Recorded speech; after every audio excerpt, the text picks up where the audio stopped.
안녕하세요. 사연을 부탁해입니다. 오늘의 사연을 소개하겠습니다. 어느 날 남자친구가 결혼 이야기를 꺼냈습니다. 서로 모은 돈에 대해 이야기하다가 남자친구가 조심스레 물었어요. 난 1억 정도 모았는데 자기는 얼마나 모았어? 저도 별 생각 없이 대답했습니다. 난 1억 5천 정도? 그러자 남자친구가 놀라며 저를 쳐다봤어요. 1억 5천? 그렇게 많이 모았다고? 그게 가능한가? 불가능할 건 없지. 제가 대수롭지 않게 대답하자 남자친구가 다시 한번 놀라며 말을 이어갔어요. 우리 회사 여직원들 보면 몸 치장하고 해외여행 다닌다고 돈을 펑펑 쓰고 다녀서 몇 천도 못 모은 사람들 많던데? 그런 모습들만 보다가 자기 얘기 들으니까 진짜 놀랍네. 난 자취도 안 했고 부모님이랑 같이 살다 보니 돈 쓸 일이 별로 없었어. 아무리 부모님 집에서 지냈다고 해도 생활비는 들였을 거 아니야. 적긴 한데 매달 몇십만 원씩 들였지. 근데 엄마가 기특하다고 거기에 돈을 더 보태서 적금을 들어놨더라고. 최근에 그 돈 주셔서 1억 5천이 된 거야. 제 설명을 듣고 남자친구가 입을 다물지 못했는데요. 우와, 어머님도 정말 대단하시다. 우리 집은 매달 내 월급날만 기다렸다가 외식하고 그랬는데. 남자친구가 말끝을 흐렸습니다. 남친네 집이 우리 집처럼 여유롭지 않다는 걸 알기에 괜히 신경이 쓰여서 분위기를 바꾸려 제가 말을 꺼냈어요. 현준 씨도 1억이나 모았으면 대단한 거지. 남자들은 결혼 전에 돈 못 모은다고 하던데 자기야말로 대단하네. 그제야 남자친구 얼굴이 밝아졌어요. 그런 남자친구를 보며 다시 말을 꺼냈습니다. 우리 둘이 합하면 2억 5천이니까 결혼식은 간소하게 하고 직구하는 데 쓰면 좋을 것 같아. 자기 생각은 어때? 그럼 난 무조건 좋지. 근데 여자들은 결혼식은 화려하게 하고 싶어 한다던데 자기는 괜찮겠어? 제가 웃으며 대답했어요. 결혼식 한 번에 그렇게 큰 돈 쓰는 거 아깝더라고. 그냥 간소하게 하자. 웨딩 사진도 소박하게 찍고 싶어. 제 대답이 마음에 들었던 건지 남자친구가 한바구음을 지으며 고개를 끄덕였습니다. 간소하게 결혼식을 준비하기로 한 뒤 남친과 저는 결혼식 준비를 위해 발품을 팔기 시작했습니다. 결혼식장은 소박하고 아담한 곳을 찾고 신혼집은 대출을 받아 전세로 들어가기로 결정했어요. 얼마 뒤 엄마에게 결혼 계획에 대해 자세히 말하자 엄마가 걱정스런 얼굴로 물었어요. 전세로 들어가겠다고? 요즘 대출 이자가 많이 오른 거 알고 있지? 이자 부담이 꽤 될 텐데 괜찮겠어? 엄마의 걱정이 이해가 되면서도 현실적으로 다른 방법이 없다는 걸 알기에 엄마를 안심시키려 했습니다. 회사 대출은 이자가 많이 낮으니까 그쪽으로 알아보면 될 것 같아. 거기다 둘이 같이 보니까 금방 갚아나갈 수 있을 거야. 엄마가 한숨을 쉬며 잠시 고민하더니 조심스럽게 말했습니다. 아무리 그래도 시작부터 대출이 그렇게 많으면 좀 힘들 것 같은데. 엄마가 조금이라도 보태줄까? 그럼 이자 부담도 좀 줄고 좋지 않겠니? 엄마의 마음이 느껴져서 순간 가슴이 찡했지만 제가 고개를 저으며 대답했어요. 아니야. 현준 씨네 집에서는 못 도와주시는 것 같던데 우리 집에서만 돈을 받는 것도 좀 그렇잖아. 그건 현준 씨도 싫어할 거야. 그냥 우리 힘으로 해내고 싶어. 엄마의 마음이 고마워서 정중히 거절했는데요. 엄마가 잠시 생각에 잠기더니 다시 조심스레 말을 꺼냈어요. 그럼 이렇게 해보는 건 어때? 엄마가 무이자로 빌려줄 테니까 부담 없이 천천히 갚는 건 어떨까? 그럼 이자 걱정은 덜 수 있잖아. 엄마의 배려 깊은 제안에 마음이 더욱 뭉클해졌지만 제가 웃으며 고개를 저었습니다. 엄마, 그냥 우리가 알아서 할 테니까 걱정하지 마. 엄마가 저를 한참 바라보다가 결국 미소를 지으면서 고개를 끄덕였습니다. 그래, 네가 그렇게 생각한다면 더는 말 안 할게. 그래도 언제든 필요하면 엄마한테 꼭 말해야 해. 그 순간 엄마의 깊은 사랑이 더 크게 느껴져서 괜히 눈시울이 붉어졌습니다. 하지만 굳은 다짐을 하며 스스로 길을 잘 헤쳐나가겠다고 다시 마음을 다잡았습니다. 그러던 어느 날은 남자친구 어머니가 집으로 놀러 오라고 해서 갔더니 상위에 진수성찬이 차려져 있었어요. 눈이 휘둥그레진 채 바라보다가 감사한 마음에 얼른 인사를 드렸습니다. 어머님, 정말 감사합니다. 잘 먹겠습니다. 그러자 남자친구 어머니가 환하게 웃으며 말씀하셨어요. 고맙긴. 우리 며느리가 온다고 하니까 음식 만드는 데내 기분이 좋았어. 마음 편히 맛있게 먹어. 그 말에 저도 마음이 더 따뜻해졌고 정성 가득한 음식과 함께 즐겁게 식사를 했습니다. 그런데 그날 식사 도중 남친 어머니가 유럽 여행 이야기를 꺼내며 난데없이 고마움을 표현하셨어요. 처음에는 별 생각 없이 듣고만 있었지만 남친 어머니가 계속 고맙다는 말을 반복할수록 점점 알 수 없는 불안감이 밀려왔습니다. 식사를 마치고 집으로 돌아가려고 일어섰는데 남자친구가 따라 나왔고 순간 머릿속에 맴돌던 의문이 떠올라 조심스레 물어봤어요. 자기야, 아까 어머님이 하신 말 무슨 의미야? 유럽 여행 이야기 하시면서 나한테 고맙다고 하시던데 왜 그러신 거야? 남자친구가 잠시 당황한 표정을 짓더니 천천히 말을 꺼냈습니다. 하영아, 우리 카페 가서 잠깐 얘기 좀 할까? 제가 고개를 끄덕였고 근처 카페로 자리를 옮겼는데요. 창가 자리에 앉아 커피를 마시던 중 남친이 조심스레 입을 열었습니다. 사실 우리가 유럽으로 신혼여행 간다고 하니까 엄마가 많이 우울해하시더라고. 우울해하시다니? 그게 우리 집은 형편이 넉넉지 않다 보니까 부모님이 해외여행을 가본 적이 없거든. 그러다 보니까 많이 부러우신 모양이야. 남친의 이야기를 듣고 고개를 끄덕이며 이해했지만 예상치 못한 부분이었기에 조금 놀란 채 앉아 있었는데요. 남친이 잠시 말을 멈추고 커피를 한 모금 마시고는 다시 말을 이어갔습니다. 엄마가 눈물까지 글썽이시길래 안타까운 마음이 들어서 엄마한테 1,000만 원 드리고 여행 다녀오시라고 했어. 우리 결혼하면 챙기기도 힘들 것 같아서 말이야. 그 말에 깜짝 놀라 말했습니다. 얼마 전에 결혼자금도 빠듯하다고 걱정했었잖아. 남자친구가 한숨을 내쉬며 변명하듯 말을 이어갔습니다. 그렇긴 한데 결혼하고 나면 더 이상 부모님을 못 챙겨드릴 것 같아서 드렸어. 우리가 유럽으로 신혼여행을 간다고 하니까 엄마가 부럽다고 얼마나 말씀하시던지 눈치가 보이더라고. 거기다 난 하영이 네가 얼마 못 모은 줄 알았는데 1억 5천이나 있다고 하니까 1,000만 원 정도는 큰 부담이 안 될 것 같아서 말이야. 제가 남친을 많이 사랑하지 않았던 것인지 그 말에 순간 기분이 상했는데요.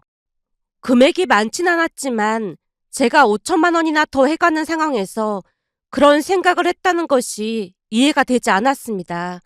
그런 제 마음을 아는지 모르는지 남자친구가 당연하다는 듯 덧붙였어요. 그 정도는 이해해 줄 수 있지? 순간 이치에 맞지 않다는 생각이 들었어요. 결국 제가 차분히 입을 열었습니다. 그래? 그럼 나도 우리 부모님께 그 정도 돈 드리고 올게. 원래 결혼 비용 반반하기로 했던 거잖아. 우리 부모님이 5천만 원을 모아서 주셨으니까 나도 그 돈 부모님께 다시 드려야겠다. 사실 그 돈 받으면서 부모님께 많이 죄송했거든. 그래도 되는 거지? 제 말에 남자친구가 당황한 기색을 보이더니 이내 표정을 감추고 마지못해 고개를 끄덕였습니다. 그리고 얼마 뒤에 엄마가 주신 돈을 다시 돌려드렸어요. 갑작스러운 제 행동에 엄마가 어리둥절한 표정을 지으며 물었습니다. 이게 뭐니? 이 돈을 왜 다시 주는 거야? 잠시 망설이다가 웃으며 대답했어요. 엄마, 그냥 우리가 알아서 하는 게 맞는 것 같아. 사실 그 돈 받으면서 마음이 편하지 않았거든. 엄마가 통장을 내려다보며 고개를 갸우뚱하다 당황한 표정으로 물었어요. 니들 지금도 돈이 많이 부족해서 대출 받아야 한다면서 이걸 왜 돌려줘? 잠시 망설이다가 솔직히 털어놨습니다. 그게 현준 씨도 부모님께 1,000만 원 드리기로 했다고 하더라고. 내가 5천만 원이나 더 해가는 상황인데 조금 빈정이 상했다고 해야 할까? 암튼 좀 그랬어. 제가 미간을 찌푸린 채 엄마를 바라보자 엄마가 놀란 얼굴로 다시 물었습니다. 현준이가 부모님한테 1,000만 원을 드렸단 말이야? 혹시 현준이 부모님이 도와주신다고 한 게 아니고?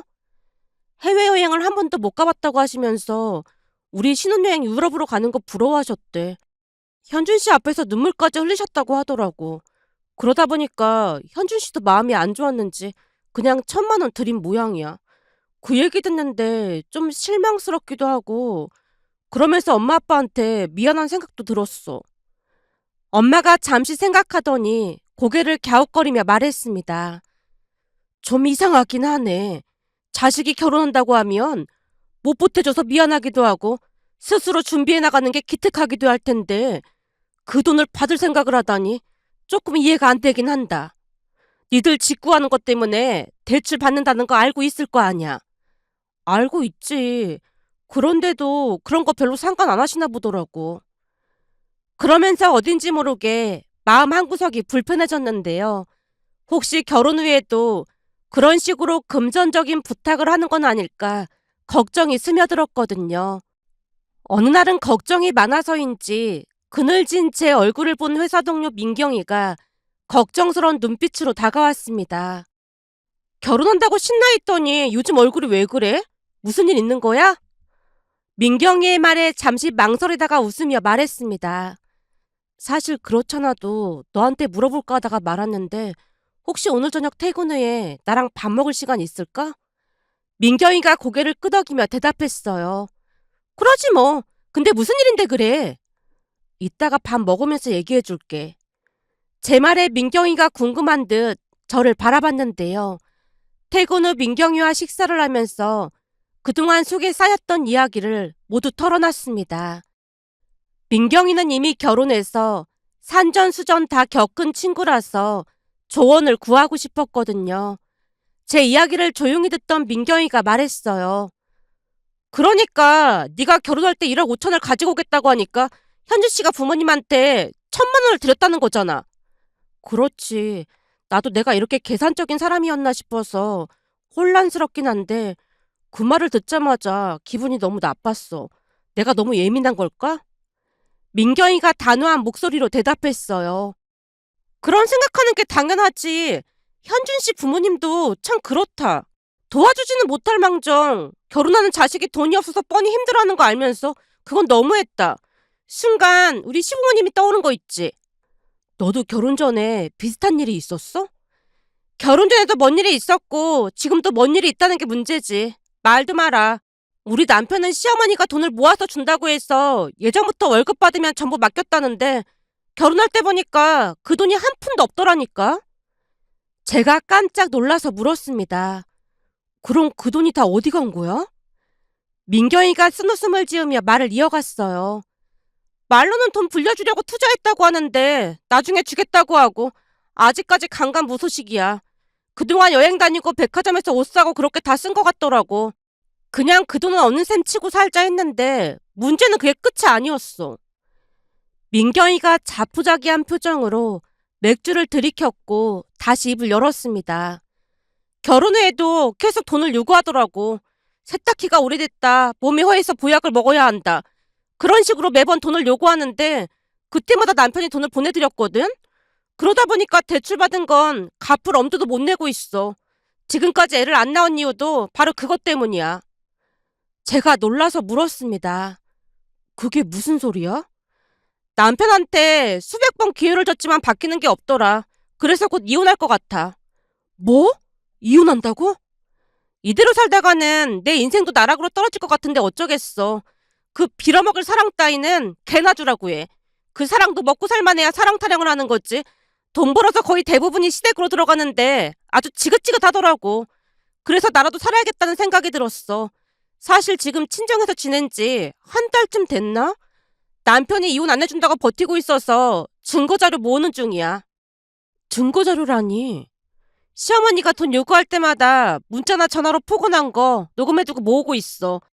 어제도 문자로 회사 찾아와서 가만 안 두겠다고 협박했거든. 민경이가 씁쓸한 웃음을 지으며 맥주를 들이키고는 진지한 표정으로 충고했습니다. 암튼 너도 나처럼 되지 않으려면 잘 생각해야 해. 이혼보다 파혼이 낫다는 말이 괜히 있는 게 아니라니까. 딱 보니 현준 씨 어머니도 우리 시어머니랑 비슷한 사람인 것 같거든. 그날 민경이의 이야기는 큰 충격이었습니다. 부모와 자식 간에 어떻게 그럴 수가 있는지 이해가 되지 않았으니까요. 결국 그 이후 며칠 동안 제가 너무 계산적인 건가 생각하고 또 생각해봤습니다. 그렇게 시간만 보내고 있던 어느 날 또다시 기가 막힌 일이 일어났어요. 그날은 퇴근하던 길에 아빠에게서 전화가 걸려왔습니다. 딸, 지금 오는 길이니? 한 15분 뒤면 도착이야. 근데 무슨 일 있어? 일이 있는 건 아닌데 오늘 아빠랑 맥주 한잔 할까? 아빠랑 둘이서만? 오늘은 오랜만에 딸이랑 단둘이서 맥주 한잔 하고 싶네. 그날따라 아빠 목소리에 힘이 없는 듯 했기에 무슨 일이 있는 게 아닌가 하는 불안감이 스쳐 지나갔습니다. 약속 장소에 도착하자 아빠가 이미 맥주잔을 비운 상태였어요. 제가 자리에 앉으며 조심스럽게 물었습니다. 아빠, 무슨 일 있는 거지? 아빠가 잠시 망설이며 고개를 끄덕이더니 마주 앉은 저를 바라보며 어렵게 입을 뗐습니다. 맥주 한 잔 마시면서 천천히 얘기하자. 곧 맥주와 안주가 나왔지만 아빠는 한동안 아무 말도 없이 맥주잔만 바라보고 있었어요. 침묵이 길어지자 불안한 마음이 점점 커졌고 결국 아빠가 무겁게 한숨을 내쉬며 어렵게 이야기를 시작했어요. 사실은 저번 주에 현준이한테 전화가 와서 받았더니 술 한 잔 사달라고 하더라고. 그래서 흔쾌히 나갔는데 그날따라 술을 연거푸 마시더니 금방 취하더라고. 그렇게 시작된 아빠의 이야기를 들으며 저도 점점 긴장하게 되었습니다. 남자친구가 아빠에게 전화를 걸어 술을 사달라고 했다니 예상치도 못한 상황에 이미 마음이 복잡해졌거든요. 그날 남자친구가 취한 채로 느닷없이 아빠에게 말을 했다네요. 장인어른, 사실 하영 때문에 많이 속상합니다. 우리 하영이가 무슨 잘못이라도 한 건가? 그런 거 아닌데요. 저는 하영이 마음이 바다처럼 넓고 현명한 사람이라고 생각했거든요. 데이트할 때도 남자 여자 따지지 않고 하영이가 계산한 날이 더 많았다 보니 참 개념 있는 사람이라고 생각했습니다. 그런데 얼마 전에 결혼 자금 얘기가 나왔는데 하영이가 1억 5천을 모았다고 하더라고요. 그 말 들으면서 참 대단하다 싶었어요. 저는 하영이가 모아봐야 3천 정도 모았을 줄 알았거든요. 순간 아빠는 남자친구가 무슨 말을 할까 귀를 쫑긋 세우고 듣고 있었다는데요. 남자친구가 계속해서 말을 이어갔다네요. 그래서 저도 방금 마음에 해외여행 한 번도 못 가보신 우리 부모님께 결혼 자금 빼서 1,000만 원 드렸다고 했더니 하영이가 발끈하더라고요. 심지어 장모님께 5천만 원 돌려드렸다고 하던데 아들이 부모님께 1,000만 원 드리는 게 그게 그렇게 잘못한 건가요? 그 정도도 이해 못 해주는 게 너무 서운하더라고요. 아빠가 가만히 듣고 있었고 남자친구가 계속해서 불만을 늘어놓았다네요. 근데 하영이가 5천만 원 돌려드린 건 그거 하영이가 모은 돈이나 마찬가지잖아요? 그래서 말인데 장인어른 제발 하영이한테는 비밀로 하고 그 돈 저한테 다시 돌려주시면 안 될까요?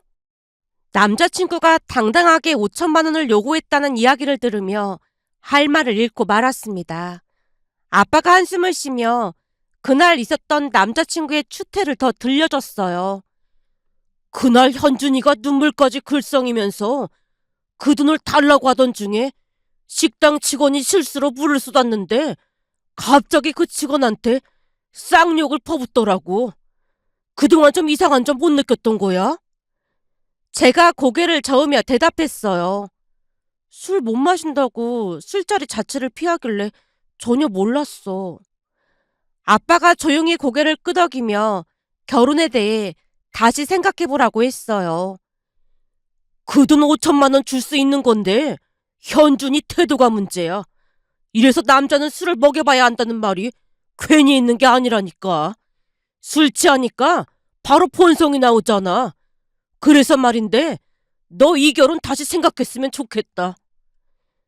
그동안 혼란스러웠던 마음이 아빠의 이야기를 들으며 차분히 정리되는 기분이 들었습니다. 결국 남자친구와의 관계를 더는 이어갈 수 없다는 결론에 이르렀고 다음날 그에게 이별을 통보했습니다. 물론 전남친이 울고불고 매달렸지만 전남친은 이미 돌아올 수 없는 강을 건넜다고 해야 할까요? 지금 돌이켜 생각해봐도 전남친과 그 어머니란 사람이 참 이기적이라는 생각만 들 뿐이었어요. 만약 우유부단하게 그냥 결혼했다면 민경이처럼 힘든 일이 계속 이어지지 않았을까 하는 생각마저 들었습니다. 며칠 전 민경이가 소주 한 잔 사달라고 해서 같이 소주를 마셨는데요. 민경이 말에 의하면 결국 이혼을 했다네요. 이혼 절차를 밟기 위해 법원을 왔다 갔다 하는 와중에도 전 시어머니가 전화를 해서 돈을 달라고 아글아글 썼다는 소리를 들으며 온몸에 소름이 돋았습니다. 그러면서 바로 염치라는 말이 떠오른과 동시에 제가 너무 냉혈한이라며 끊임없이 비난을 하던 전남친이 떠오르면서 전남친 말처럼 제가 너무 냉정하고 냉혈한 사람인지 많은 분들의 의견을 듣고 싶어 이렇게 글 남겨봅니다.